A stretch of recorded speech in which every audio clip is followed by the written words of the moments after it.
By now, we've all heard about the insidiousness of Keith Raniere in NXIVM. But what if I told you there was an even darker story that has kind of been forgotten over the years? Allegedly, there are several missing and or dead women connected to NXIVM and potentially Keith Raniere. So it begs the question, did they really just get sick? Or did Keith have a hand in their demise? Well, today we are going to try to tell these women's stories. So sit back, relax. It's time to let the fresh air in.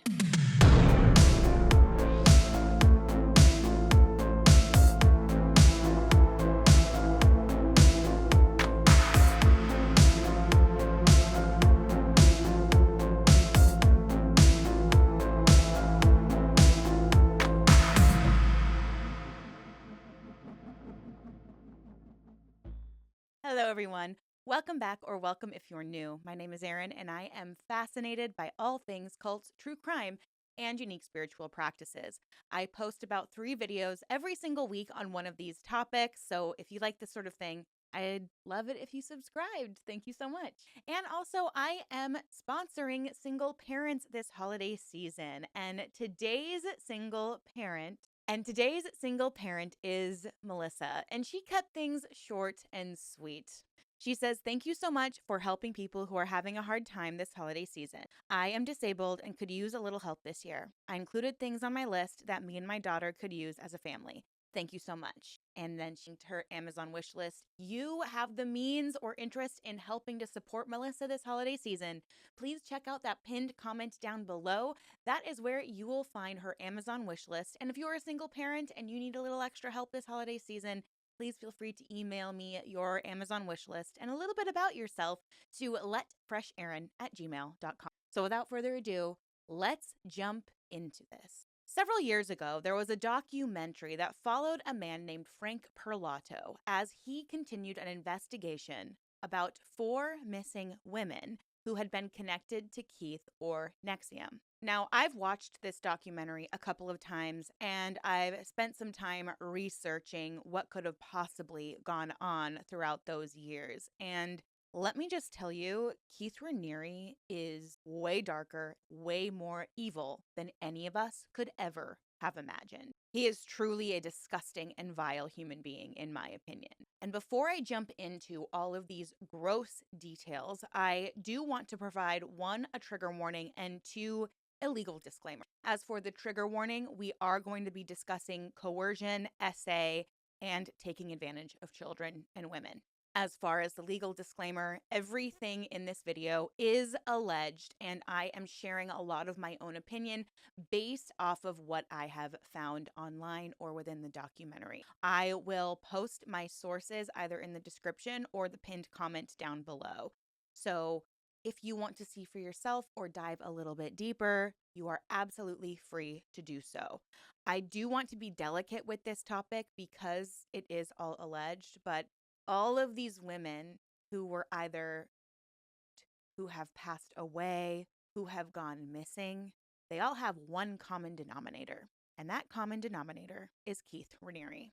So I think in order to keep everything on track and understandable, because there are a lot of similar names, there are a lot of years over which this happened, so I am going to start as far back as I could find. So we are going to rewind to the year 1984. This is before NXIVM even existed. And Keith Raniere was in a theater group, if you could believe it. He himself was 24 years old. And it would be through this theater group that he would meet 15-year-old Gina Molita. If by telling the truth, there were to be something I would lose, then that's part of that whole process of the truth. That's the whole process. That's the whole part of it. The Truth for Molita is a story of a teenager seduced by a college graduate she met in community theater. Shortly after meeting, Molita took a trip with Raniere and some older friends, during which Raniere made advances, she says. I was falling asleep, watching a little television. I don't know what we were watching, but we were both sort of sitting on the bed watching. As I was dozing, he reached over and touched my face and touched my legs a little bit and was kind of making a pass. Shortly thereafter, Molita recalls losing her virginity at age 15 in an apartment in Troy, New York. The room was really dark, and we locked the door and it had a deadbolt on it. I remember that. And it was very painful. I was kind of in shock. I couldn't believe how painful it was. And, the first time it was very painful, and so later, maybe, I don't know, half an hour later or so, after the first time, Keith, was like, well, basically, I don't know exactly what was said, but it was like, well, maybe the next time it won't be so bad, so we tried again. Raniere has not responded to repeated requests from the Times-Union for an interview. I mean, at the time, it seemed okay to my 15-year-old mind at first, but even later, I just started to realize if I'm constantly lying, about stuff, there's got to be something wrong here. There's something wrong going on. Now, he felt like they had some kind of connection, even though she was still a child and he was 24. They would go and hang out outside of their theater group and go to arcades and play a game called, listen for this, Vanguard. And if you've followed the NXIVM case, you know that Vanguard is the name that Keith assigned himself as the leader of the cult. So I just feel like there were seeds being planted within him long before NXIVM ever truly existed. Now, as they grew closer, Keith would end up taking her virginity. And it was after this moment that his emotional abuse would start. He would berate this young girl. He would make her feel like she wasn't good enough. He even told her that she had to lose weight. And as I'm sure we all know at this point, he seems to be obsessed with very, very, very thin women. I have a theory that the reason behind his obsession with basically getting women to be malnourished is so that he could have intercourse with them and mess up their cycle through their malnourishment, that they were less likely to get pregnant, because he has been known to force women to have abortions, but more on that later. Luckily, Gina Molita would end her relationship with Keith Raniere, but by that time, he'd already had his sights set on another teenage girl, one of Gina Molita's friends, also named Gina, but Gina Hutchinson, and I'll refer to her as Hutchinson moving forward. Now, she was also only 15 years old, and this grown man would sneak into this young girl's bedroom and have his way with her. One night, her sister Heidi even caught him in her bedroom and was incensed that this older man was taking advantage of her younger sister. So Heidi obviously would confront Keith Raniere. But Keith Raniere's excuse? Well, Hutchinson's soul was much older than her physical body, so it was okay because they had a soul connection. Disgusting. He would actually convince Hutchinson to drop out of high school to be tutored by him. He wanted to be the center of her world. And if you watched The Vow, a company called Consumers Byline might ring a bell. This was the MLM structured company that Keith had created prior to his time at NXIVM. So if you don't know what an MLM is, or a multi-level marketing company is, it's essentially and allegedly a pyramid scheme where all of the money runs to the top of the pyramid, and the people at the top of the pyramid basically convince all of their peons that if they work hard enough and pay into the MLM enough, they will be just as successful as the people at the top of the pyramid, but it is essentially impossible to ever reach that unless you get started right at the beginning, which is essentially impossible. Basically, you're paying to play. You are paying to try to make money, and I think it's like 99.5% of people end up losing money if they get involved in an MLM. And not just losing money, many people get into debt after being involved in an MLM. But Hutchinson would work with Keith Raniere at his MLM Consumers Byline. But eventually she decided she wanted to go to college. And this made Keith very angry. Because at college, Hutchinson would meet other male mentors, her professors. And although there was nothing going on romantically or intimately between her and her professors, of course, this made Keith angry. Unfortunately, years later, Gina Hutchinson would be the first known woman connected to Keith Raniere who would pass away under suspicious circumstances. When she was 33 years old, her body was found in Woodstock, New York, just an hour and a half from Albany. People claimed it was an unaliving, and there hasn't been much investigation looking into what really happened. We still, to this day, don't know what happened to her. Now, this is going to get even more disgusting, if you can believe it, because in 1990, Keith Raniere set his sights on a new, I can't even say young woman, child, because she was only 12 years old and she would remain anonymous. She did report to the police, but due to fear of, retaliation, she's never come out publicly to share her story. But Keith meets this young girl who's only 12 years old through her mother, who worked for Consumer Byline. And Keith convinced this mother to allow him to tutor this young 12-year-old girl. And this is where we start to see this Jeffrey Epstein, Ghislaine Maxwell type of scenario come into play, because now we have to introduce a new key player, Pam Kafritz. Pam Kafritz was one of Keith's many wives. She was basically his number one, his primary partner, and she was very amenable, very malleable. She basically did whatever Keith wanted her to do. And she, to gain more access to a 12-year-old girl, would invite that 12-year-old girl to go walk their dog every single day, I believe twice a day, as well as invited the young girl to come be tutored at their home. And when she was getting tutored at their home, both Keith and Pam would love bomb her, tell her how great she was, tell her how smart she was, kind of get her to strip away any concern or defenses. And additionally, her mom knew this man.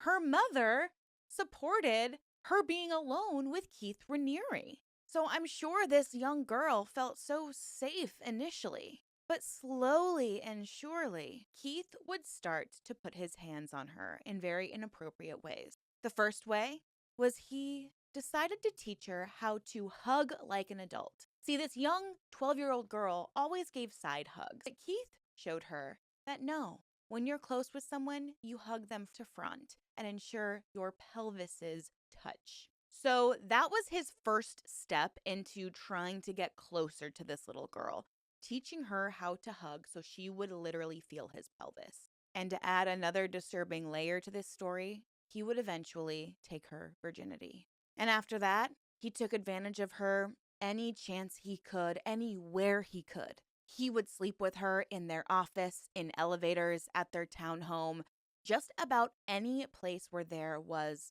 a private room, Keith Raniere would bring her to. And this went on for 3 years. This young girl had no idea what was being done to her wasn't normal. But I think that subconsciously, deep down, she knew something was wrong, because this young girl eventually started to rebel. She didn't want to be involved with him anymore. And she finally took the steps to go tell her mother what was going on. And they would report Keith Raniere to the police in 1993. Now, for whatever reason, police have no recollection of this police report, which is just devastating, because I cannot help but wonder if they hadn't apparently scrubbed all of their records from this time for whatever reason. Like, you couldn't digitize it? That sounds so irresponsible, because it would have been public record. People could have looked up, oh my gosh, he took advantage. There was a complaint against him where he took advantage of a 12-year-old girl for 3 years. I don't want to take a NXIVM ESP course from him. But because they scrubbed all of this data, nobody knew about this history. Apparently, it would take 20 years for this young woman to feel safe in a relationship. So not until 2013 did she feel like she could have a healthy relationship. And that is truly just so incredibly devastating. So now we're going to jump about a decade to the year 2002.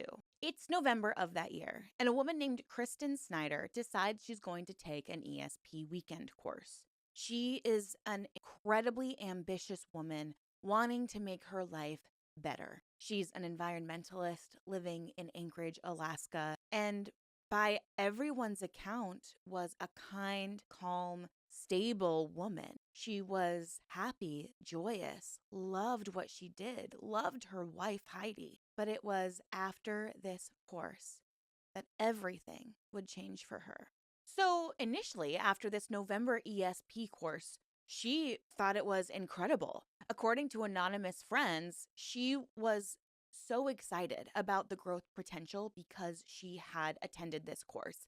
Apparently, she went back to Anchorage after attending the course and everything was about NXIVM. She could not stop talking about it. She was so excited about it. She felt like a changed woman. And she decided she wanted to invest more money into these courses, but this time she was going to fly to Albany, New York, and attend courses with Keith himself. But when she went back to Anchorage after this course in January 2003, she had seemingly changed forever. She was distant, distracted. She felt disconnected, not just from herself, but from her friends, her family, and her wife, who loved her so much.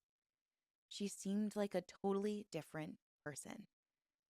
So, what happened in Albany in January 2003? Kristen took an ESP course, and Keith Raniere made it a point to connect with her. Now, I've mentioned prior that Kristen did have a wife named Heidi. When Keith found out about this, he did not like it. Keith did not believe in same-sex relationships, and allegedly, he would often try to turn lesbian women. That meant he would coerce them into having intercourse with him. And allegedly, that's what happened. This young woman was coerced into having an intimate relationship with Keith Raniere. And now we speculate that she had actually gotten pregnant by Keith himself. So throughout these months, she is probably trying to grapple with A, cheating on her wife, and B, getting pregnant by this creepy man. And that would explain why she was so distracted and so distant. But her and her wife decided to do another weekend ESP course at a hotel in Anchorage, Alaska. They drove to the course together, but eventually, Kristen would get kicked out of the course. Not once, but multiple times. Because according to attendees at this course, she started exposing what Keith had done to her, that he had slept with her, that he had gotten her pregnant, and they basically kicked her out. She left. And what's going to become very strange about the rest of this scenario is the timeline seems to be very strange. So Kristen is asked to leave this seminar, and her friend drives her home. So she effectively left her truck at the hotel for Heidi, her wife, to use to get back home. But later, an hour and a half away, the only remaining evidence as to Kristen's final moments would be that truck. So all I can kind of surmise from this scenario is Heidi obviously left the seminar and probably went home to comfort Kristen. And Kristen decided to go, for whatever reason, on a long drive about an hour and a half away. She would park her truck near a place called Resurrection Bay. And essentially, she was gone without a trace. All police found after Heidi submitted a missing persons report was her truck and an alleged unaliving note. And this note would call out NXIVM directly. It reads, I attended a course called Executive Success Programs, aka NXIVM, out of Anchorage, Alaska, and Albany, New York. I was brainwashed, and my emotional center of the brain was killed/turned off. I still have feelings in my external skin, but my internal organs are rotting. please contact my parents. Please contact my parents if you find me or this note. I am sorry, life. I didn't know I was already dead. May we persist in the future. And on a different page, she writes, no need to search for my body. But the police would search for her body, but unfortunately, only for about 2 days. So, why? Her body was never found. There were a few theories that kind of started to spread around. One of them was that she had snuck into a nearby kayak shop, stole a kayak, and then forced it to kind of like turn over itself in Resurrection Bay. But according to an expert featured in the documentary, there's about 100% success rate in finding bodies in Resurrection Bay. But hers was never found. There wasn't a kayak found floating without someone in it. There wasn't a kayak paddle floating along the surface of the water. She effectively disappeared. So people speculate that she ran away because she was so fearful of Keith Raniere. Or they also suspect that Keith or someone close to him played a part in her disappearance. My biggest question is, and you can let me know, if she was still alive, what would be stopping her now from coming forward and sharing her story? Her sister is in prison now. There's no way that he could find her and hurt her.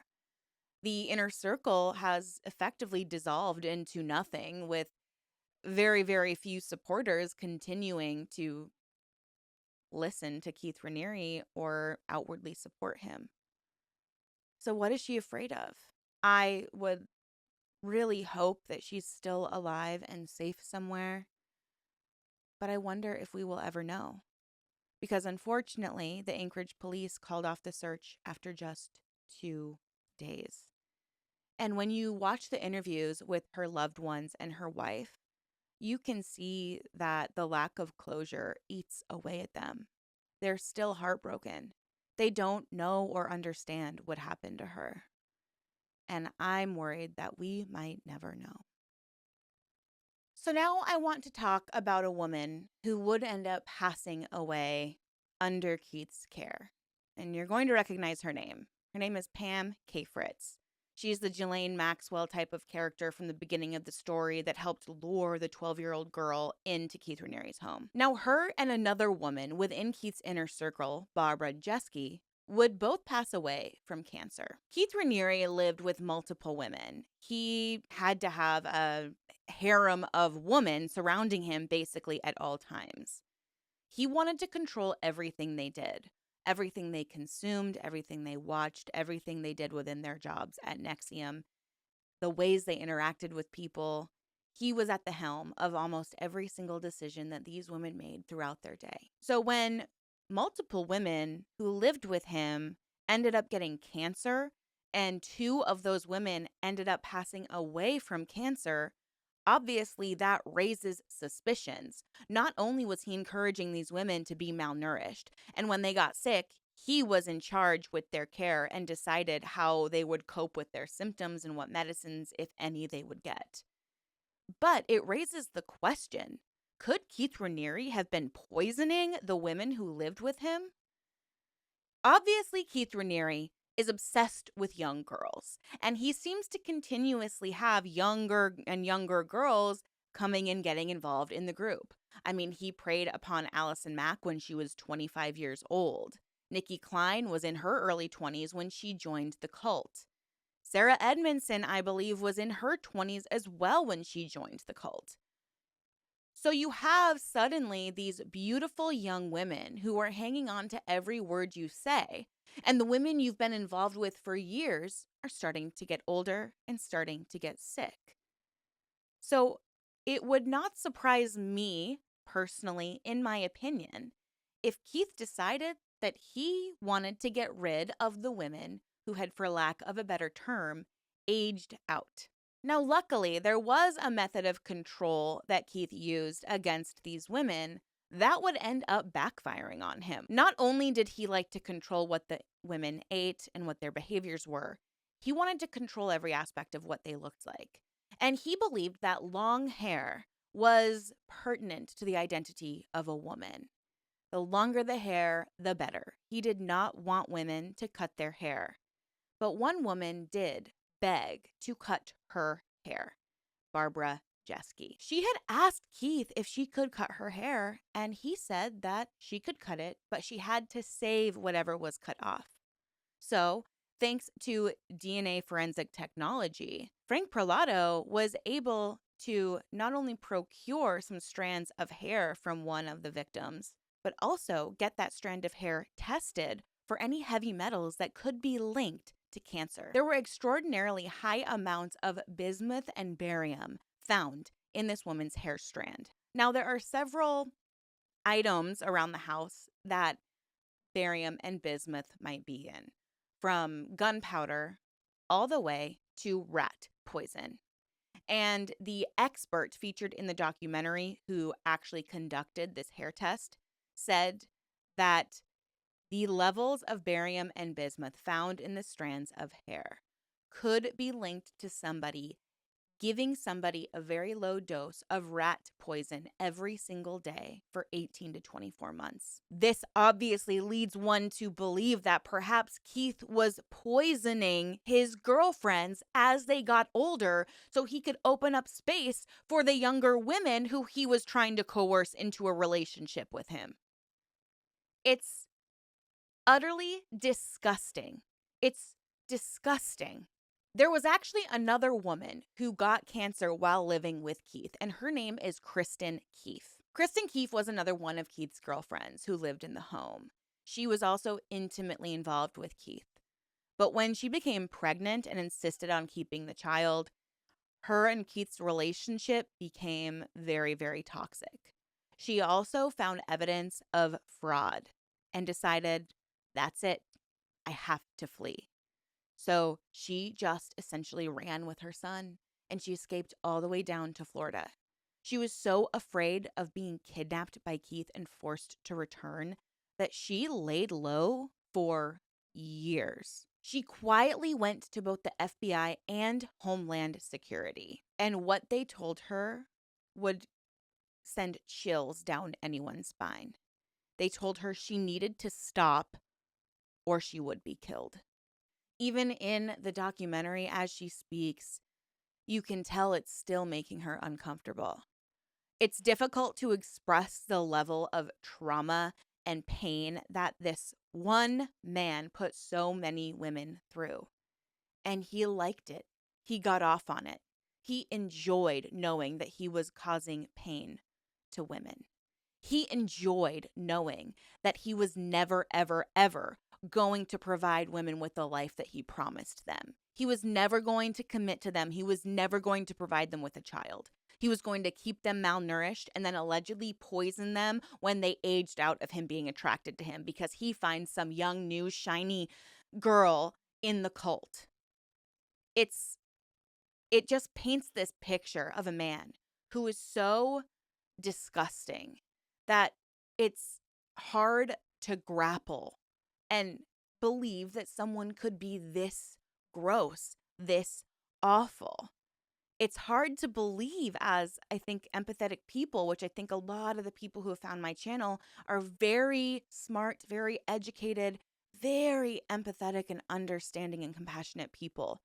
It's so hard for us, I think, to wrap our heads around somebody who is capable, and not just capable of doing these terrible things, but enjoys doing these terrible things, does these terrible things for decades. Now, since NXIVM is kind of having this like resurrection in the media, we have Allison Mack's podcast that I just covered. We have Nancy Salzman, who just did a podcast and spoke her truth, I guess, about the scenario, which I will be creating a summary for you guys probably next week, so look out for that.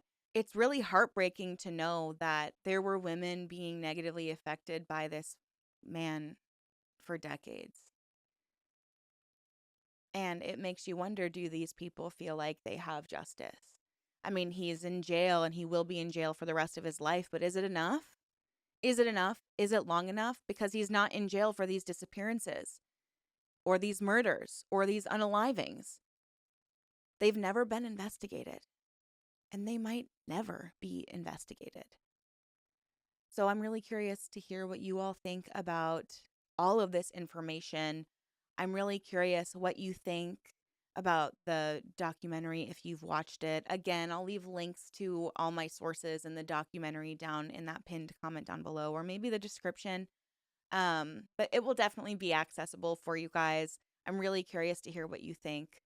And make sure you check out Melissa's Amazon wishlist in the pinned comment down below. Thank you so much for spending all of this time with me. I really, really appreciate your time and attention. The more you comment and engage and share and hype my video, hopefully the more people it reaches who will be educated, and maybe, just maybe, we can save someone from a dangerous person or organization. So thank you all again so much. Stay safe out there, ask questions, and always stay skeptical.